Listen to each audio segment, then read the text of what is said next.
भाई ऑनेस्टली अगर कोई मुझे ये रोड मैप 11th की स्टार्टिंग में दे देता ना तो मैं बहुत सारी मिस्टेक्स अवॉइड कर देता and that is why I am making this video.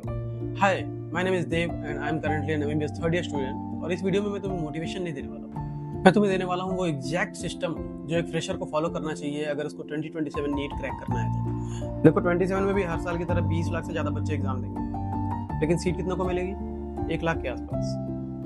अब ध्यान से सुनो, डिफरेंस इंटेलिजेंस का नहीं होता, डिफरेंस होता है स्ट्रेटजी का। सारे स्टूडेंट्स सेम बुक्स पढ़ते हैं, ठीक है, लेकिन उनमें से कुछ सेलेक्ट हो जाते हैं और कुछ बहुत ही ज़्यादा बर्नआउट हो जाते हैं और पीछे रह जाते हैं। Why? Because most of the aspirants अपना 11th तो वेस्ट कर देते हैं। उनको पता ही नहीं चलता नीट की प्रिपरेशन कैसे शुरू करनी है, बोर्ड भी हैं, एग्जाम्स भी हैं, स्कूल्स भी है, सब मैनेज करते हैं। और आज की वीडियो में I will show you the exact road map.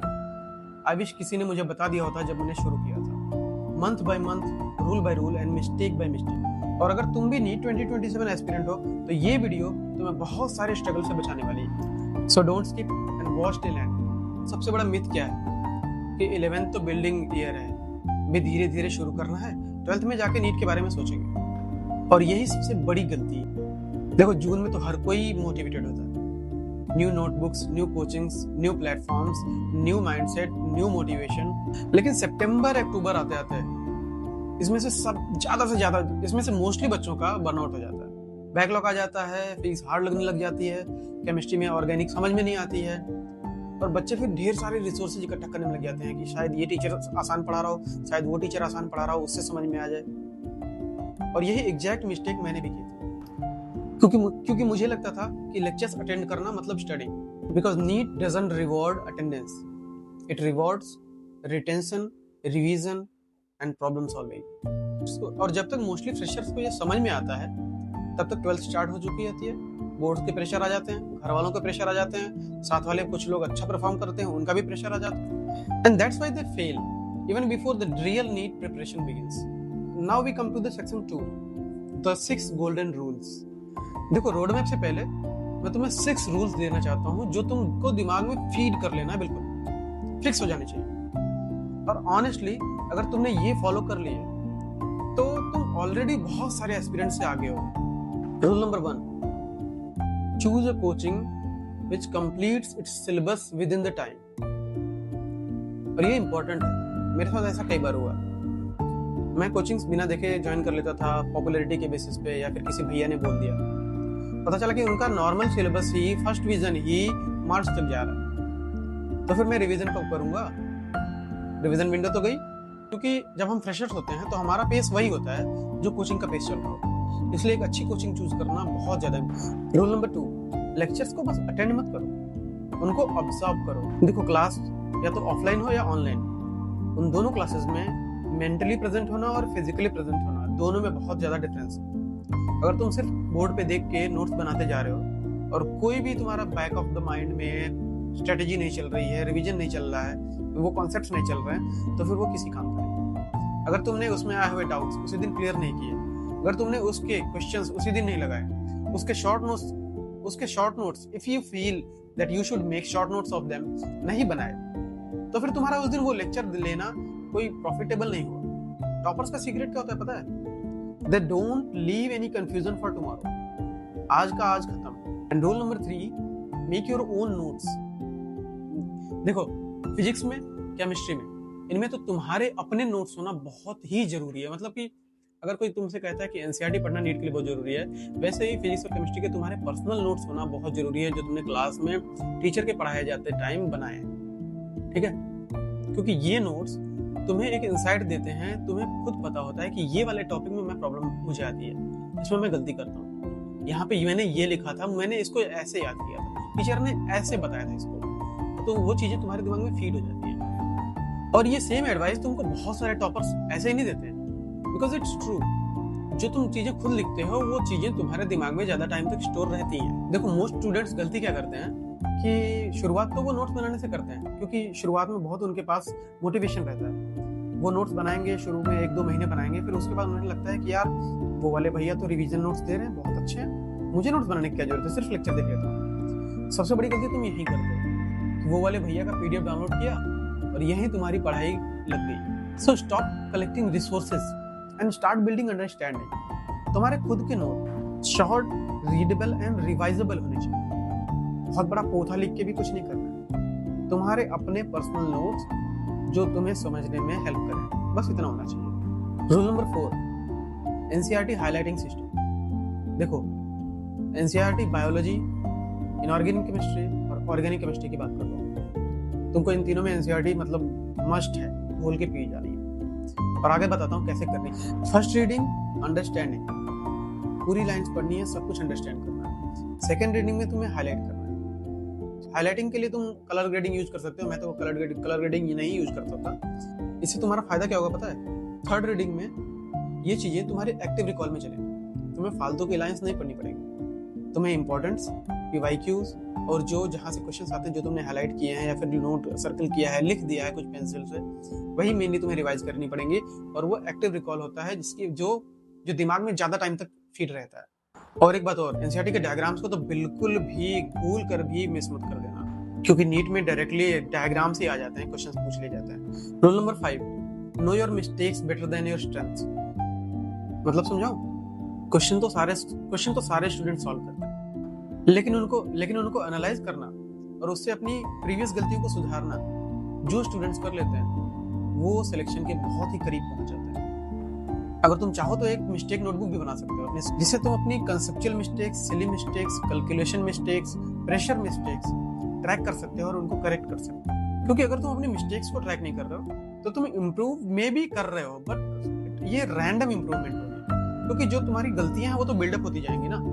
इसलिए मिस्टेक्स को करेक्ट करना बहुत जरूरी है। Rule number 6, maintain a formula book. Formula book से लोगों को समझ में क्या आता है कि एक कॉपी ली, उसमें सारे फार्मूला, सारी रिएक्शंस लिख डाली और वो कभी नहीं पढ़ी, उसको मोटी सी बना के रख दिया। नहीं, फार्मूला बुक उसको नहीं बोलते। फार्मूला बुक में क्राउडिंग नहीं होनी चाहिए। फार्मूला बुक में सिर्फ वो चीजें होनी चाहिए जो तुम्हारी सिली मिस्टेक्स हैं, तुम्हारी कॉन्सेप्चुअल मिस्टेक्स हैं, तुम्हारी टाइमलाइन मिस्टेक्स हैं, तुम्हारी प्रेशर मिस्टेक्स हैं, ये सब होने चाहिए, जिनको तुम ट्रैक करके अपनी सारी कमियों को दूर कर सकते हो। क्योंकि देखो, फार्मूला बुक का पर्पस पढ़ाई करना नहीं है। फार्मूला बुक का पर्पस है अपनी मिस्टेक्स को ट्रैक करना, उसको करेक्ट करना और इम्प्रूवमेंट लाना। अगर अभी तक तुमको ये वीडियो हेल्पफुल लग रही है, then hit the like button, because I genuinely want this channel to become that one place where NEET aspirants get trusted and genuine guidance, not just some fake motivation and unrealistic plans. Let me show you the real difference between an average fresher and a topper student. Average student, topper student. Lectures देखता है, lectures revise करता है, notes decorate करता है, notes revise करता है, test देता है, टेस्ट को एनालाइज करता है और अपनी मिस्टेक्स को करेक्ट, रैंडम स्टडी करता है, ये अपने वीक टॉपिक्स को सबसे पहले इंप्रूव करता है। एवरेज स्टूडेंट मोटिवेशन को चेज करता है और ये एक सिस्टम को फॉलो करता है। टॉपर स्टूडेंट्स कोई सुपर हीरोज नहीं होते हैं, बस उनका सिस्टम बहुत स्ट्रांग होता है जिसको फॉलो करके वो तुमसे बहुत आगे निकल जाते हैं। And now this is section 3, जिसके लिए तुम वेट कर रहे थे, month by month road map. देखो, मैंने इस रोड मैप को 2 पोर्शंस में बांटा है, क्योंकि तुम्हारे पास जून से अप्रैल तक का टाइम, इस जून से अप्रैल नेक्स्ट ईयर, ओके? क्योंकि मई में अगर सस्पेक्टेड एग्जाम होता है तुम्हारा तो मैंने तो एक आइडियल प्लान जो है, जो तुम्हें कोई भी टीचर या क्रिएटर बताएगा कि जून से दिसंबर तक तुम्हारा सारा सिलेबस कंप्लीट हो जाना चाहिए। जून से नवंबर तक एक बफर मंथ रखेंगे हम दिसंबर का, जो सब कुछ तुमको पता है। देखो, जून से दिसंबर तक हर कोई कहेगा सिलेबस कंप्लीट कर लो, लेकिन मैंने थोड़ा सा चेंज किया है। मैं बोलूंगा जून से नवंबर तक तुम्हारा सिलेबस कंप्लीट हो जाना चाहिए, एटलीस्ट 85 to 90% कंप्लीट हो जाना चाहिए। दिसंबर को हम बफर मंथ रखेंगे और उसके बाद का आगे का प्लान बताता हूँ। देखो, इसके लिए तुम्हें क्या करना है, ताकि तुम्हारा सिलेबस कंप्लीट हो जाए, एक अच्छी कोचिंग जो कि तुम्हारा सिलेबस कंप्लीट करवाएगी, और तुम्हें सेम डे लेक्चर्स लेने हैं, सेम डे प्रॉब्लम सॉल्व करनी है, सेम डे रिवीजन करना है, ठीक है? पर डे सारे टेस्ट की एनालिसिस करनी है, टेस्ट सारे देने, कुछ भी नहीं छोड़ना है। एनसीईआरटी और अपने प्रिपेयर्ड नोट्स सब कुछ पढ़ते रहना। कुछ भी, कोई भी वीक कंसेप्ट हो, उसको बैकलॉग में डालना है, ठीक है? और अब हम दिसंबर को मैंने बफर क्यों रखा था पता है? अब अभी भी ऐसा होगा कि बहुत सारे लोगों का कुछ ना कुछ बैकलॉग रह जाएगा, तो बैकलॉग के लिए तुम 2 चीजें ट्राई कर सकते हो। पर डे 1 से 2 घंटे रखो जिसमें तुम बैकलॉग क्लियर करो। अगर तुम्हारा बैकलॉग है, इवन वो होना नहीं चाहिए वहां पे, ठीक है? अगर ये भी तुम्हारा नहीं हो पा रहा है, तुम बैकलॉग क्लियर नहीं कर पा रहे हो, तब तो बहुत दिक्कत की बात है। और एक और प्लान है, दिसंबर को बफर पीरियड रखेंगे, इसमें हम सारे वो टॉपिक्स उठाएंगे। कोचिंग चल रही है अभी भी साथ में, तुम्हें ये एक्स्ट्रा करना है जो मैं बता रहा हूँ, ठीक है। सॉरी, दिसंबर में हम वो सारे टॉपिक्स उठाएंगे जिनमें हमको दिक्कत होती है और वहां से क्वेश्चंस आते हैं। हमको सबको पता था कि मुझे इस टॉपिक में प्रॉब्लम होती है, इस चैप्टर में दिक्कत होती है, इस पैराग्राफ में इवन वो भी पता होता है, ये फॉर्मूला बोलता हूँ वो दिक्कत होती है। और दिसंबर में हमें वो सारा का सारा परफेक्ट कर लेना है। दिसंबर को बफर इसीलिए रखा हुआ है, ठीक है। दिसंबर में तुम्हें सारी चीजें रिफाइन करनी है, उसको सही कर लेना है, क्योंकि जनवरी से जो सेकंड फेज स्टार्ट हो रहा है उसमें हम टेस्ट शुरू करेंगे, फुल सिलेबस टेस्ट शुरू करेंगे। तुम्हें टेस्ट कहाँ से मिलेंगे इसका तुम्हें देखना है। टेस्ट बहुत सारी जगह से अवेलेबल होते हैं, तुम ज्वाइन भी कर सकते हो। इवन प्रीवियस ईयर के जो कोचिंग टेस्ट करवाती हैं वो टेलीग्राम या बाकी जगह अवेलेबल होते हैं, वो भी तुम दे सकते हो, क्योंकि फुल सिलेबस वाले टेस्ट हमेशा अच्छे ही होते हैं। अच्छी कोचिंग्स के टेस्ट लगाने हैं जिनका तुम्हें एनालिसिस करने के लिए आंसर की और सोल्यूशन भी अवेलेबल हो। और अब बात कर रहे हैं जनवरी से अप्रैल तक, डेली एक मॉक पेपर, डेली। अगर तुम्हें बीच में कभी कभी लग रहा है कि नहीं देना चाहिए, एग्जॉस्शन हो रहा है, तो छोड़ सकते हो, लेकिन डेली एक मॉक पेपर लगाना है, उसको उसी दिन एनालाइज करना है आधे घंटे 1 घंटे के ब्रेक के बाद, और उसमें जितने भी मिस्टेक्स हुए उसको करना। पता है 4 महीने डेली पेपर्स लगा के तुम्हारा फायदा क्या होने वाला है? 4 नहीं, मैं 3 ही रखता हूँ, क्योंकि मुझे पता है कि तुम इतने पंक्चुअल नहीं रह पाओगे। अगर रह लेते हो तो बहुत ऑल द बेस्ट, ठीक है।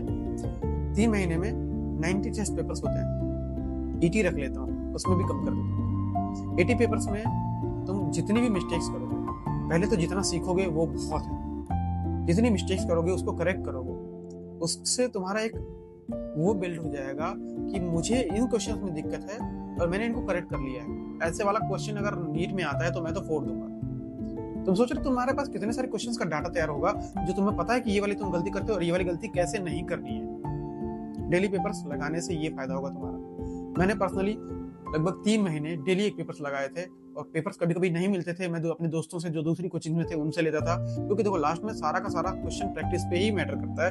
Question practice, analysis and correction. और इसके साथ में जो हमने रिवीजन नोट्स बनाए थे, जो हमारे अंडरलाइन एनसीईआरटीज हैं, हाइलाइट्स हैं, वो सारा रिवीजन चल रहा है। अगर तुम्हारी कोचिंग में भी कोई रिवीजन प्लान चल रहा हो तो वो भी तुम फॉलो कर सकते हो। अलॉन्ग विद दैट तुमको इतना करना है, क्योंकि तुम्हें सिलेक्शन लेना है नीट 2027 में। और अब आ जाते हैं सेक्शन 4 में। तो इसमें तुमको टॉपर्स के 3 सीक्रेट्स बताने वाला हूँ जो माइंडसेट रूल्स वो फॉलो करते हैं। पहला है जीरो बैकलॉग्स। टॉपर्स का बैकलॉग होता ही नहीं, this is clean fact. Backlog है तो दिक्कत है, बैकलॉग होने ही नहीं चाहिए। दूसरा है बिल्ड क्लीन।